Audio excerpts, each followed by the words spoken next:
தம்முடைய பிள்ளைகளை அவர் எவ்வளவு நேசிக்கிறார். மற்ற ஜனங்களுக்கு தேவன் செய்கிற காரியங்களையும் நாம் ஒப்பிட்டு பார்த்தோம். முக்கியமா எகிப்து தேசத்தை குறித்து நம்ம பார்த்தோம். எகிப்து தேசத்தை மேல் தேவனுடைய கோபாக்கினை வரும் பொழுது அவன் கிளையாத்துக்கு போட்டும், பிசினையில வாங்கட்டும், என்ன கூடுதலா அவிழ்தங்களை கூட்டட்டும், ஆனாலும் அவன் என்ன செய்ய மாட்டான், சுகமடையாம போவான். அதே போல பாபிலோனை குறித்து சொல்லும் பொழுதும் பாபிலோனுக்கும் என்ன கிடையாது, சுகம் கிடையாது என்று ஆண்டவர் சொல்லுகிறார். ஆனா அதே வேளையில தேவன் தம்முடைய ஜனமாகி இஸ்ரவேல் ஜனங்களை ஆண்டவர் கண்டித்தாலும், அவர்கள் நோவு அதிகமாக இருந்தாலும் ஆண்டவர் அவர்களை பார்த்து சொல்லும் பொழுது, நான் அவர்களுக்கு சௌக்கியமும் ஆரோக்கியமும் என்ன செய்வேன், வர பண்ணுவேன். மற்ற தேசங்கள்ல ஆண்டவர் ஒப்பிட்டு பார்த்து சொல்லும் பொழுது கூட அவர்களுக்கு இதெல்லாம் நடக்கும். ஆனா இவங்க திரும்ப என்ன செய்வாங்க, தங்கள் தேசத்தை சுதந்திரிக்க, அவர்கள் தேசத்தை என்ன செய்வாங்க, அவர்கள் சுதந்திரித்துக் கொள்வார்கள். அவங்க எதையெல்லாம் அவங்க நிர்மூலமாக்குவாங்கன்னு சொல்லி ஆண்டவர் இஸ்ரவேல் ஜனங்களுக்கு கொடுக்கிற வார்த்தைகளை எல்லாம் நாம் கடந்த வாரத்துல என்ன செய்தோம், தியானித்தோம். அல்லேலூயா. ஆகவே முதலாவது தேவன் தம்முடைய ஜனங்களை எவ்வளவாய் நேசிக்கிறார் என்பதை நாம் புரிந்து கொள்ள வேண்டும். அல்லேலூயா, அல்லேலூயா. உலகம் முழுவதும் அவரால் படைக்கப்பட்டதுதான். உலகம் முழுவதையும் தேவன் நேசிக்கிறார். உலகத்துல இருக்கிற ஜனங்களை தேவன் நேசித்தபடினால்தான் உலகத்துல இருக்கிற ஜனங்களுக்காக அவர் தன் ஜீவனை கொடுத்தார். ஆக ஒரு குறிப்பிட்ட ஒரு கூட்டம் மட்டும்தான் ஆண்டவர் நேசிக்கிறார் என்று அர்த்தம். அவர் எல்லாரையும் நேசித்ததுனாலதான் அவர் நமக்காக இந்த பூமிக்கு இறங்கி வந்து நமக்காக தன் ஜீவனை என்ன செய்தார், கொடுத்தார். அடுத்ததாக தம்மால் தெரிந்து கொள்ளப்பட்ட ஜனங்களுக்கு தேவன் பாராட்டுகிற அன்பு இன்னும் கொஞ்சம் கூடுதலானது, விசேஷித்தமானது. நம்ம எல்லாரையும் நம்ம நேசித்தாலும் நமக்குள் நம்முடைய பெற்றெடுத்த பிள்ளைகள் போது சின்ன அன்பு நமக்கு எப்படின்னா கொஞ்சம் கூடுதலா இருக்கதான் செய்யும். அதே போலதான் தேவன் அவரை இரத்தத்தினாலே மீட்கப்பட்டவர்கள், தேவனை விசுவாசிக்கிற ஜனங்கள், அவரிடத்தில் அன்பு கூறுகிறவர்கள். ரோமர்ல பரிசுத்த பவுல் அதான் சொல்றார், அவரிடத்துல அன்பு கூறுகிறவர்களுக்கு சகலமோ, அப்போ அவரிடத்துல அன்பு கூறுகிறவர்கள், அவர்களை விசுவாசிக்கிறவர்கள், அவர் இரத்தத்தினாலே மீட்கப்பட்டவர்கள் என்ற அந்த அடிப்படையில வரும்பொழுது தேவன் அவர்களுக்கு பாராட்டுகிற அந்த அன்பு என்பது சற்று வித்தியாசமானது. அல்லேலூயா. இதுலதான் ஆபிரகாமுடைய சந்ததியாகி இஸ்ரவேல் ஜனங்கள், யூத ஜனங்களுக்கு தேவன் அந்த அன்பை என்ன செய்கிறார், கொஞ்சம் கூடுதலா காண்பிக்கிறார். மற்றவங்களை அவர்களை தண்டிக்கும் பொழுது அவர்கள் என்ன பண்றாங்க, அவங்க அதோட அழிந்து போறாங்க. அவர்கள் திரும்ப அவங்க மீள முடியாம போயிடுறாங்க. ஆனால் தேவன் தம்முடைய ஜனங்களை மறுபடியும் என்ன இருக்கிறார், அவர் மீட்டு எடுக்கிறார், மறுபடியும் அவர்களை கட்டுவிக்கிறார், கட்டி எழுப்புகிறார். அல்லேலூயா. சுகம் என்று சொல்லும் பொழுது, சௌக்கியம் ஆரோக்கியம் என்று சொல்வது சரீரத்திலே இருக்கிற வியாதி, சரீரத்தில் இருக்கிற பலவீனத்தை மட்டும் சொல்லாமல் அவர்கள் வாழ்க்கை திரும்ப மீட்டெடுக்கப்படுவதை குறித்தும் ஆண்டவர் பேசுகிறார். அல்லேலூயா, அல்லேலூயா. ஆகவே தேவன் தம்முடைய ஜனங்களை அவர் ஒரு நாள் என்ன செய்வதில்லை, அவர் கைவிடுவதில்லை. அவர்களுக்கு ஆண்டவர் நிச்சயமா என்ன செய்கிறார், அவர் உதவி செய்கிறார். ஆனா இன்னொரு முக்கியமான ஒரு காரியத்தை தேவன் தம்முடைய ஜனங்களிடத்துல ஆண்டவர் எதிர்பார்க்கிறார். அது என்ன அப்படின்னு சொன்னா, அவருடைய பிள்ளைகளுக்கு அவர்தான் எல்லாமே இருக்க விரும்புகிறார்.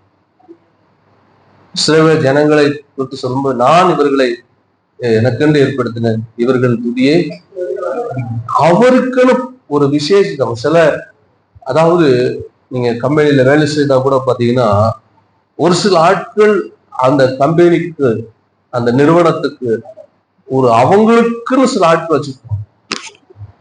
எல்லாரையும் வச்சிருக்க முடியாது, எல்லாரும் ஒத்துழைக்க மாட்டாங்க.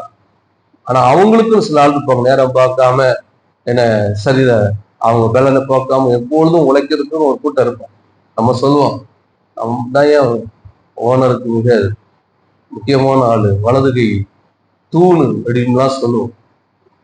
என்ன அப்படிதானே? ஆமாவா இல்லையா?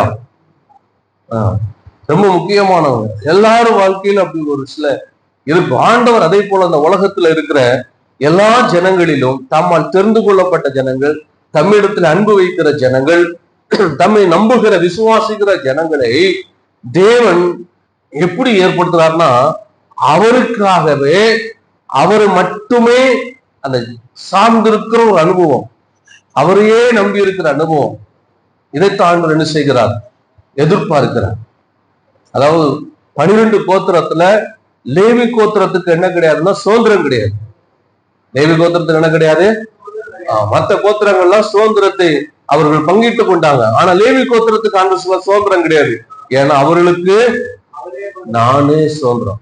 பாருங்களேன், எல்லாம் அதாவது ஆபிரகாமை ஆண்டு தெரிந்து கொண்டு ஆபிரகாமுடைய சந்ததி தனக்குன்னு ஏற்படுத்தினாலும், ஆபிரகாம் ஈசாக்கு அங்க ஈசாக்கு யாக்கோபு ஏசாவுக்கு போட்டி வரும்போது ஆண்டவர் சொல்றாரு, நான் ஏசாவை வெறுத்தேன், யாக்கோபை சிநேகித்தேன். அங்கே ஒரு மாற்றம் இருக்கா இல்லையா? ஒரு குரல் அந்த 2ல 1 அங்க ஒண்ணு செலக்ட் பண்றாரு. அடுத்தது அந்த யாக்கோபுடைய பிள்ளைகள் 12 பேர்ல ஆண்டவர் பாருங்க யாரை தெரிந்து கொள்கிறார்னா, தனக்குன்னு ஆண்டவர் முதலாவது லேவி கோத்திரம் என்று சுதந்திரம் நெருக்கமாக. அடுத்துதான் யூதா கோத்திரம். லேவி கோத்திரம் அந்த தன்மை அவங்க இழந்துட்டாங்க. அதுக்கப்புறம் தான் ஆண்டவர் லேவி கோத்திரத்தை யூதா கோத்திரத்துல வருகிறார். ஆனா அது ஏற்கனவே முன்குறிக்கப்பட்டதா. யாக்கோபே இதை சொல்லும் பொழுது என்ன சொல்றான்? என்ன, யூதாவின் செங்கோல் வருகிற வரைக்கும், அங்கே சமாதானத்தின் வரைக்கும் செங்கோல் நீங்காதுன்னு அப்ப ஏற்கனவே சொல்லப்பட்டிருந்தாலும், ஆண்டவர் இன்னும் தனக்கு நெருக்கமா தனக்காக ரொம்ப உரிமை பாராட்டக்கூடிய அளவிற்கு ஆண்டவர் சில காரியங்களை என்ன செய்கிறாரு? தனக்கு வைத்துக்கொள்ள சில நபர்களை, சில கூட்டத்தை. இன்னைக்கும் ஆண்டவர் நம்மளை அப்படித்தான் எதிர்பார்க்கிறார். அல்லேலூயா, அல்லேலூயா, அல்லேலூயா. வெறும் ஒரு கிறிஸ்தவன் என்கிற அந்த ஒரு போர்வையில இருக்க ஆண்டவர் நம்மளை விரும்பல. இன்னும் அவருக்கு வேண்டியவர்களாக, அவருக்கு மிக நெருக்கமானவர்களாக, அவருக்குரியவர்களாக, சொத்து அவருக்கு சம்பத்தா, அவருக்கு சொத்தா நம்ம இருக்கணும், அவருக்கு சம்பத்தா இருக்கணும். அப்படிதான் ஆண்டவர் நம்மளை தெரிந்து கொள்ள விரும்புகிறார். எத்தனை பேர் அப்படி இருக்க விரும்புறீங்க? அல்லேலூயா. நானும் ஒரு கிறிஸ்தவன், நானும் சபைக்கு போறேன் அப்படின்னு இல்லை. அவருக்கு நான், எனக்கு அவர். இதுதான் உண்மையான ஒரு கிறிஸ்தவம். இதுதான் உண்மையான ஒரு கிறிஸ்தவனுடைய கண்ணு. அல்லேலூயா, அல்லேலூயா. எத்தனையோ பேர் சபையில இருக்கலாம், எத்தனையோ பேர் வந்துட்டு போலாம். ஆனா நீங்களும் நானும் எந்த இடத்துல இருக்கிறோம் அந்த எதிர்பார்க்கிறார். அல்லேலூயா. ஆபிரகாமை தெரிந்து கொள்ளும் போது ஆண்டவர் அந்த நாட்கள்ல எத்தனையோ பேர் இருந்திருப்பாங்க. ஆனா ஆண்டவர் ஆபிரகாமை மட்டும் தெரிந்து கொண்டார். போன மாசத்துலதான் போன மாசத்துல பேசினேன். தாவீதை குறித்து பேசினேன், மரியாதை குறித்து பேசினேன். எத்தனையோ பேர் அந்த நாள்ல பெண்கள் கன்னிகை இருந்தாலும் ஆண்டவர் யாரை தெரிந்து கொண்டார்? மரியாதை தெரிந்து கொண்டார். அதே போலதான் இன்னைக்கு ஆண்டவர் எவ்வளவு ஜனங்கள் சபைக்குள், இன்னைக்கு உலகம் முழுவதும் பல கோடிக்கணக்கான ஜனங்கள் சபைக்குள்ள இருந்தாலும், கிறிஸ்தவர்களா இருந்தாலும், ஆண்டவர் தனக்குன்னு ஒரு சின்ன ஒரு கூட்டத்தை தான் அன்னைக்கு ஆண்டவர் தனக்குன்னு ஆண்டவர் ஏற்படுத்தி இருக்கிறார். அல்லேலூயா. இன்னைக்கு நம்ம கோத்திரம், நம்ம சொந்தம், நம்ம உறவுகள், நம்ம சுத்தி இருக்கிற ஜனங்கள் ஏராளமா இருந்தாலும் அதன் மத்தியில ஆண்டவர் நாம் ஒருவனை மாத்திரம் ஆண்டவர் தெரிந்து கொண்டிருக்கிறார். சிலர் நான் ஒருத்தன் தான் எங்க வீட்டுல ரட்சிக்கப்பட்டேன். உங்க ஒருவரை உங்க குடும்பத்துல, உங்க ஊர்ல, உங்க ஜனத்துல, உங்க இனத்துல கர்த்தர் தெரிந்து கொண்டிருக்கிறார் பாருங்க. அதுதான் நமக்கு கிடைத்திருக்கிற பெரிய சாய். அல்லேலூயா. ஏன்னா நீங்க அவருக்கானவர்கள், அவர் உங்களுக்கானவர். அல்லேலூயா, அல்லேலூயா. தேவனுக்குரியவர்களாக நாம் என்ன செய்யணும்? காணப்படணும். அந்த தேவனுக்குரியவர்களாய் காணப்படும் பொழுது அவர்தான் அவர்களுக்கு சொத்து, அவர்களுக்கு எல்லாமே அவர்தான். அல்லேலூயா. ஒரு சில தேவனுக்குரிய ஒரு சில நபர்களை, ஒரு சில கூட்டங்களை, ஒரு சில நபர்களை மாத்திரம் உங்கள் மத்தியிலே நான் இன்னைக்கு சுட்டி காண்பிக்க விரும்புகிறேன். அதுல இருந்து சில காரியங்கள் உங்களோட ஆண்டவர் இடைபடுவாராக. 1 ராஜாக்கள் புஸ்தகம் 17ஆம் அதிகாரம் 1 - 4 வரைக்கும் வாசிக்கலாம். 1 ராஜாக்கள் 17ஆம் அதிகாரம் ம் ம் ம்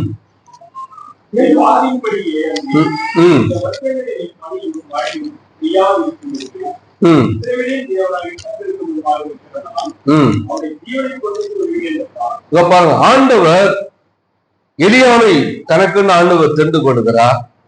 இப்போ இந்த இஸ்ரவேல் ஜனங்கள் அவர்கள் தேவனுக்கு விரோதமாய் அவர்கள் பாவம் செய்தபடியது. ஆண்டவர் அந்த ஜனங்களை ஏற்கனவே சொல்லியிருந்தார், நான் வாதிப்பேன்னு சொல்லி. அதே போல அங்க மழையும் பனியும் என்ன செய்யாது, பெய்யாதுங்கிறார். இப்போ மழையும் பனியும் பெய்யாவிட்டால், மழை பெய்யாவிட்டால் தேசம் வறண்டு போய்விடும். தேசம் வறண்டு போனால் தேசத்துல எல்லாரும் என்ன செய்வாங்க, பசியால வாடுவாங்க, பஞ்சம் வரும். இப்போ யாரையும் தான் பாதிக்கும்? தேவனால் தெரிந்து கொள்ளப்பட்ட எலியாவையும் தான் என்ன செய்யாது, பாதிக்குமோ பாதிக்காதா? ஆனா ஆண்டவர் என்ன விரும்புகிறார் அப்படின்னா, எலியாவே உனக்கு மழையும் தேவையில்லை, பனியும் தேவையில்லை, உனக்கு நான் தான் மழையும் பனி. மழை பெய்யவில்லை, பனி பெய்யவில்லை, ஆண்டு சொல்றாரு, உனக்கு அப்பமும் தண்ணீரும் நான் உனக்கு தருவேன். ஹல்லேலூயா, ஹல்லேலூயா. இதுதாங்க அந்த குறிப்பிட்ட ஆண்டவரால் தெரிந்து கொள்ளப்பட்ட மனிதருக்கு தேவன் வைத்திருக்கிற ஆசீர்வாதம். ஹல்லேலூயா. தேசத்துக்கு மழை அவசியம், பனி அவசியம். ஆனா எலியாவை பார்த்து சொல்ற, உனக்கு மழையும் கிடையாது, பனியும் கிடையாது. ஐயோ ஆண்டவரே, என்ன ஆண்டவரே, நான் செத்து போயிருவேன் ஆண்டவரே, நீர் மழை தரலன்னா நான் செத்து போயிருவேன், எனக்கு ஒன்னும் அவன் பத்தி கவலையே படல, ரொம்ப ஒன்னும் அலட்டிக்கவும் இல்லை. ஏன்னா அவருக்கும் அவரை விட்ட வேற ஆள் கிடையாது, இவனுக்கும் அவரை விட்ட ஆள் கிடையாது. அல்லேலூயா. இவரும் அவரை முழுவதும் சார்ந்திருந்ததுனால ஆண்டவர் இவனை கையிடுறார். தேவனுடைய பிள்ளைகளா இருக்கிற நமக்கு அவர் தான் எல்லாம். அல்லேலூயா, அல்லேலூயா. மழை பெய்யல, பனி, உனக்கு மழையும் கிடையாது, அவசியம் கிடையாது, பனி அவசியம் கிடையாது. அல்லேலூயா. 2 ராஜாக்கள் 3ஆம் அதிகாரம் 17ஆம் வசனத்தை வாசிங்க. 2 ராஜாக்கள் 3:17. ஆற்றையும் காண மாட்டீர்கள், ஆனாலும்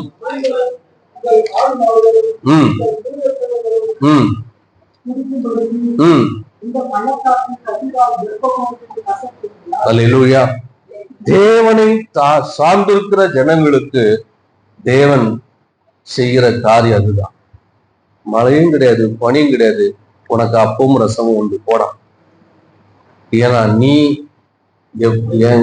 என்னோடு கூட இருக்கிறதுனால மழை இல்லைனாலும் பனி இல்லைனாலும் உனக்கு எல்லாம் உண்டு.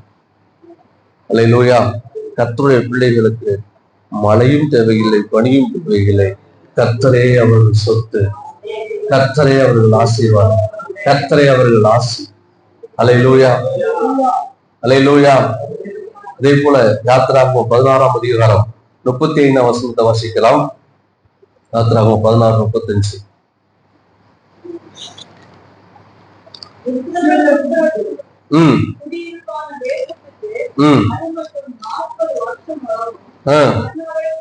பாருங்க, ஆண்டவர் இஸ்ரவேல் ஜனங்களை என்ன பண்ணாரு?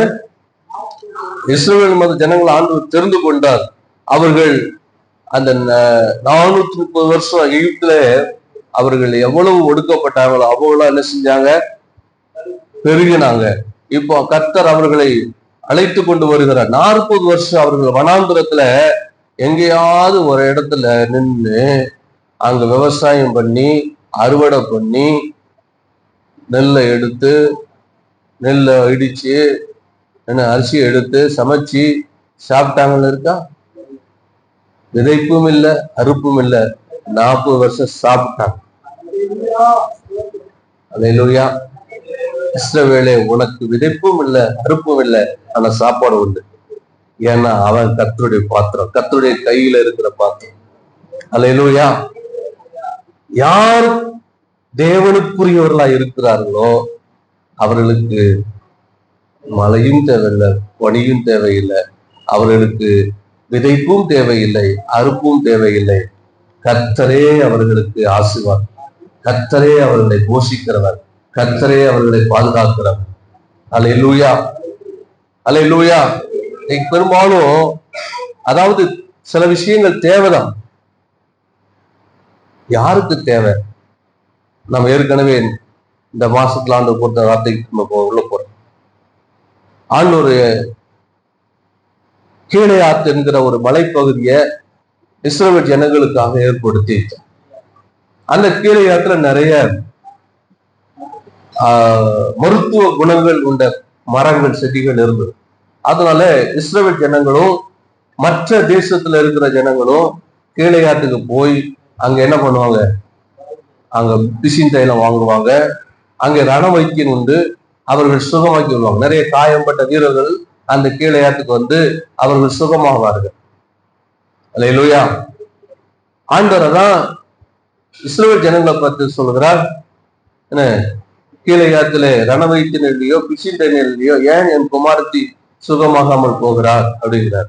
ஆனா அதே நேரம் எகிப்த குறித்தும் பாபிலோன குறித்தும் சொல்லும் பொழுது, நீ போய் வாங்கு, ஆனால் உனக்கு என்ன கிடைக்காது, சுகம் கிடைக்காதுங்கிறார். நீ எவ்வளவுதான் கூட நீ அவிழ்தங்களை வாங்கினாலும் நீ சுகமாகாம போகிறார். சிலருக்கு மெடிசன் தேவை, டாக்டர் தேவை, ஆனா சிலருக்கு தேவையில்லை. அதுக்காக டாக்டர்கிட்ட போகாதீங்க, போறது பாவம், மெடிசன் எடுக்கிறது பாவம்னு சொல்லல. கர்த்தரே உங்களுக்கு சுதந்திரமாயிருந்தால் அவரே உங்களுக்கு சௌக்கியமும் ஆரோக்கியமும் வர பண்ணுவார். எத்தனை விசுவாசிக்கிறீங்க? அல்லேலூயா. ஏன்னா இஸ்ரவேல் ஜனங்கள் அவங்களுக்கு தேவையானவர்களுக்கு தாங்க, தேவனை சார்ந்திருக்கிற ஜனங்களுக்கு, தேவனை பற்றி கொண்டிருக்கிற ஜனங்களுக்கு. அல்லேலூயா. தேவனுக்கும் நமக்கும் அந்த நெருக்கத்தை உண்டாக்குற காரியம் அதுதான். முதலாவது சொன்னேன், அவருடைய ரத்தத்தினாலே வாங்கப்பட்டவர்கள், அவர் மேல் விசுவாசம் வைக்கிறவர்கள், அவரிடத்துல அன்பு கூறுகிறவர்கள், இதெல்லாம் வசனம் இருக்குது.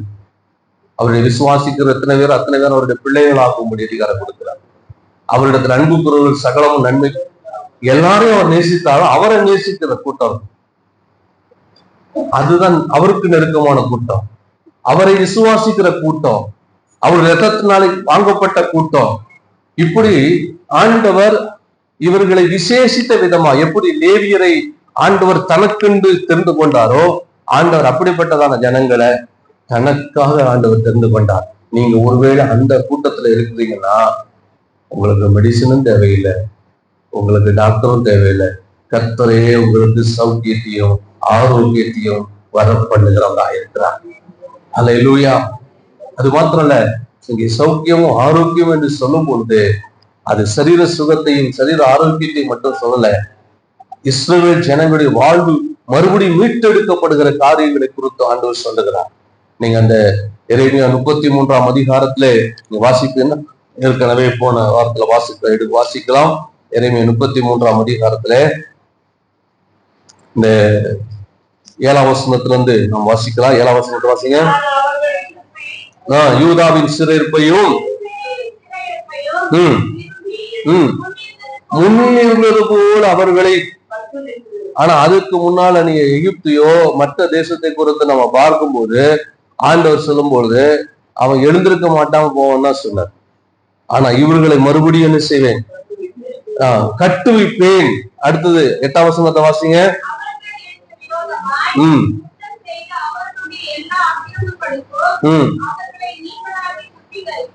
பாருங்க, அவர்கள் எல்லாரும் பாவம் செஞ்சாங்க. ஆனா இங்க ஆண்டு சொல்லும் பொழுது அவர்கள் எனக்கு விரோதமா செய்த அவர்கள் எல்லா அக்கிரமங்களையும் அவர்களை நீங்களாக்கி நான் சுத்திகரிப்பேன், பாவங்களை நான் சுத்திகரிப்பேன்.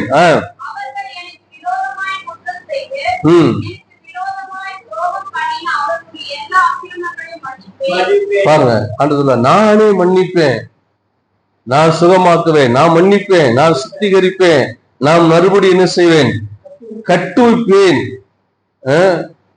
அதுபோல 11ஆம் வசனம், களிப்பின் சத்தத்தை கேட்க பண்ணுவேன்.